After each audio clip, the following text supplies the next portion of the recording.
આજે એક એવી ઘટનાની વાત કરવી છે કે જે જાણીને તમે પણ કહેશો કે બહુ ખરાબ થયું છે. એક દાદા કે જે ભિક્ષાવૃત્તિ કરતા હતા, ભિક્ષાવૃત્તિ કરીને ઘર ચલાવતા એક દાદા, એણે 1 લાખ રૂપિયા ભેગા કર્યા. 1 લાખ ભેગા કરી અને ઘરમાં રાખ્યા હતા, પરંતુ એને કદાચ અંદાજો પણ નહીં હોય કે અનેક લોકોની એવી નજર એ લાખ રૂપિયા પર હશે. કેવી ઘટના બની કે દાદા પણ ચિંતામાં મુકાઈ ગયા. નમસ્કાર, આપ જોઈ રહ્યા છો ન્યૂઝરૂમ અને આપની સાથે હું છું ભાવિક. પહેલા તો તમે અમારી ચેનલને સબસ્ક્રાઇબ ન કરી હોય તો અમારી ચેનલને સબસ્ક્રાઇબ કરો, બેલ આઇકનને દબાવો જેથી કરીને પડે પડના સચોટ સમાચાર તમને તમારા મોબાઈલ પર તરત જ મળી રહે.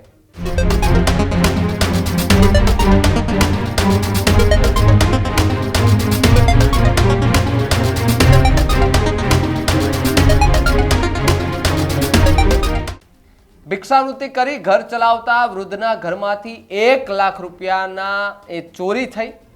આ ચોરી થતા ચર્ચાએ જોર પકડ્યું કે ભાઈ ભિક્ષાવૃત્તિ કરતા દાદાના ઘરમાંથી 1 લાખ રૂપિયા કેવી રીતે ચોરી થયા.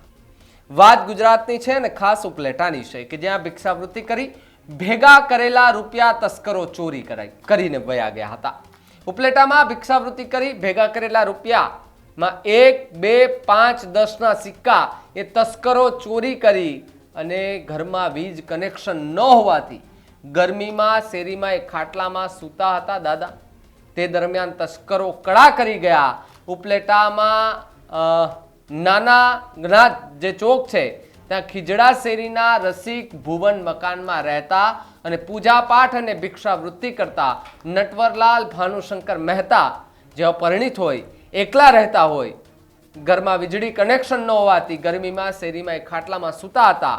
એનો લાભ લઈ અને મોડી રાત્રિના કોઈ અજાણ્યા ચોરોએ પ્રવેશ કરી કબાટ અને સુટકેસમાં ભિક્ષાવૃત્તિ કરી ભેગા કરેલા રૂપિયાની નોટો, 1, 2, 5, 10ના સિક્કા એ ચિલ્લર એ મળી અંદાજિત રૂપિયા 1 લાખની ઘરફોડ ચોરી કરીને નીકળી ગયા હતા. રફુ ચક્કર થઈ ગયા હતા. નટવરલાલ મહેતા એમને જાણ થતા એમણે પોલીસને જાણ કરી. આ ઘટનાને 2 દિવસ થયા પરંતુ હજુ સુધી પોલીસ તસ્કરો સુધી પહોંચી નથી શકતી. ભિક્ષાવૃત્તિ કરી જીવન નિર્વાહ ચલાવતા આ વૃદ્ધ અશક્ય હોય તેમજ ઉંમર પણ ઘણી હોય, જે કંઈ પણ મરણ મૂડી હતી તે તમામ તસ્કરો ઉપાડી ગયા. જાતે બ્રાહ્મણ એવા ભિક્ષાવૃત્તિ કરી અને પોતાનું જીવન નિર્વાહ ચલાવતા ઉંમરમાં લીધે આ વૃદ્ધ અશક્ય બની ગયા હતા, અશક્ત બની ગયા હતા. પરિવારમાં કોઈ ન હોવાથી જે એકલવાયુ જીવન જીવી રહ્યા છે ત્યારે તસ્કરોએ ભિક્ષાવૃત્તિ કરતા વૃદ્ધને પણ છોડ્યા નથી. તો શહેરની તો શું હાલત છે તે પણ જોવાનું જરૂર છે, કારણ કે પોલીસ મોટી બણગા ફૂંકી રહી છે કે પેટ્રોલિંગ હાથ ધરવામાં આવી રહ્યું છે, પરંતુ રાતના 3 વાગ્યે ચોરી થયા છતાં હજુ સુધી તસ્કરો પોલીસના હાથે લાગ્યા નથી. આ બનાવમાં ઉપલેટા જે કહેવાય કે માર્ગદર્શન હેઠળ, જેની નીચે માર્ગદર્શન હેઠળ કામ કરવાનું હોય એ પોલીસે આજુબાજુના સીસીટીવી કેમેરા ચેક કરીને તપાસ હજુ તો હાથ ધરી છે. તમે વિચાર કરો કે ભિક્ષાવૃત્તિ કરી રહેલા એ દાદા, સ્વાભાવિકપણે કે આપણે એવું વિચારે કે એમની પાસે શું હોય, પણ વિચાર કરો તમે કે ભિક્ષાવૃત્તિ કરી 1, 2, 5 એમ કરીને 1 લાખ રૂપિયા ભેગા કર્યા.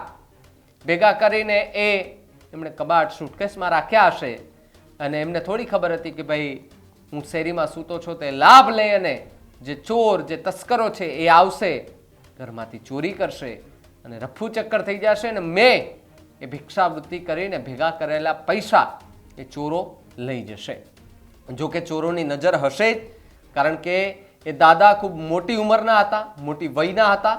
એમને ખબર છે કે આ દાદા કદાચ આપણે ચોરી કરશું તો પણ વ્યવસ્થિત ચાલી નહીં શકે, આપણે ત્યાં પહોંચતા પહેલાં આપણે નીકળી જશું.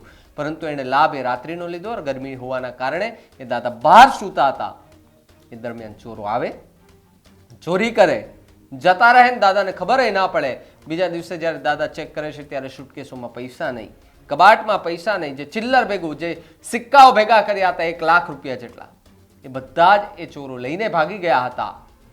કડવી વાસ્તવિકતા એ સ્વીકારવી પડે છે કે પોલીસ બણગા ફૂંકતી રહે છે કે કાયદો વ્યવસ્થા સારી છે, પેટ્રોલિંગ વ્યવસ્થિત છે, અહીંયા ચેકિંગ ચાલુ છે અને કોઈ પણ ચમરબંધીને છોડવામાં નહીં આવે. અહીંયા ચમરબંધી તો ઠીક, પરંતુ આવા તસ્કરો બેફામ બન્યા છે. આવા તસ્કરો ઉપર પહેલા કાર્યવાહી કરવી ખૂબ જરૂરી છે. અને જે દાદાના પૈસા ચોરી કરીને જે ચોરો ગયા છે તેમને વહેલામાં વહેલી તકે પકડવા પણ ખૂબ જરૂરી છે, કારણ કે આજે એક ઘરમાં ચોરી થઈ છે દાદાની ત્યાં, આવતીકાલે બીજાના ઘરમાં પણ થઈ શકે તેવી સંભાવના છે. અને થાય ભાઈ નક્કી નહીં. ચોરોની નજર બહુ શાતીર હોય છે. એમણે દાદાના એ ઘર ઉપર કેટલા દિવસથી નજર રાખીને બેઠા હશે તમને પણ શું ખબર, મને પણ નથી ખબર. સ્વાભાવિકપણે કે એમને એ ફાયદો એ માટે ન ઉપાડ્યો, એણે રેકી કરી હશે કે ભાઈ દાદા આટલા દિવસથી બહાર સૂવે છે, આપણે અંદર જઈને લૂંટી લેશું. છતાં પણ અને કદાચ દાદાના ઘરમાં જાય તો ત્યાં મળે પણ શું, આપણે એવું વિચારીએ. કદાચ દાદાના ઘરમાં ત્યાં વિડીયોમાં તમે જોયું કે દાદાના ઘરમાં જાય છે તો ત્યાં શું છે, એક બાજુ થેલીઓ પડી છે, બીજી બાજુ બધા ભગવાનના ફોટા છે, સુટકેસ છે. કોઈને વિચાર પણ ન આવે કે દાદા પાસે 1 લાખ રૂપિયા હશે અને એ બધા ભિક્ષાવૃત્તિ કરીને એમણે ભેગા કરેલા હતા, પોતાની મૂડી ભેગી કરેલી હતી, એ બધી જ મૂડી કે જે ચોરો લઈ ગયા છે. અને ખૂબ દુઃખની વાત છે. ઉપલેટામાં જે લોકો આ ઘટનાને જાણ્યા છે એ કદાચ આ દાદાને મળીને એમને આશ્વાસન પણ આપી રહ્યા છે. જોકે પોલીસ આ તકે વહેલામાં વહેલી તકે કાર્યવાહી કરીને જે પણ ચોરો છે એને પકડી પાડી અને એને સબક શીખાડે તેવી અમે પણ માંગ કરી હશે. આ આખી ઘટનાને લઈને તમારું શું માનવું છે કમેન્ટ બોક્સમાં ખાસ લખજો. જોતા રહેજો ન્યૂઝરૂમ. નમસ્કાર.